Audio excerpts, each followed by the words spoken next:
क्रांतीसूर्य महात्मा ज्योतिबा फुले यांच्या स्मृतिदिनानिमित्त मूर्तिजापूर विधानसभा मतदारसंघाचे आमदार हरीश पिंपळे यांच्या कार्यालयात आदरांजली वाहण्यात आली। थोर समाज सुधारक सत्यशोधक समाज संस्थेद्वारे समाज सुधारणेचे आणि स्त्री शिक्षणाची मुहूर्तमेढ रोवण्याचे काम महात्मा ज्योतिबा फुले यांनी केले। त्यांच्या पत्नी सावित्रीबाई फुले यांच्या मदतीने अशिक्षित स्त्रियांना शिक्षित करण्याचे काम केले।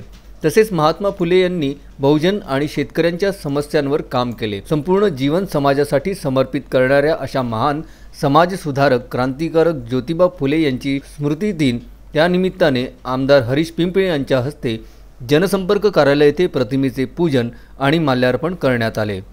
यावेळी अकोला भाजयुमो जिल्हाध्यक्ष सचिन देशमुख, भाजपा शहराध्यक्ष रितेश सबाजकर, कमलाकर गावंडे, पप्पू मुळे, हर्षल साबळे, अमित नागवान, राजू कांबे, राहुल गुल्हाने, विशाल नागवान, योगेश फुरसुले, गणेश ठाकरे, ज्ञानेश्वर महामुने यांची प्रामुख्याने उपस्थित होती। बाळासाहेब गणोरकर, विदर्भ न्यूज, मूर्तिजापूर।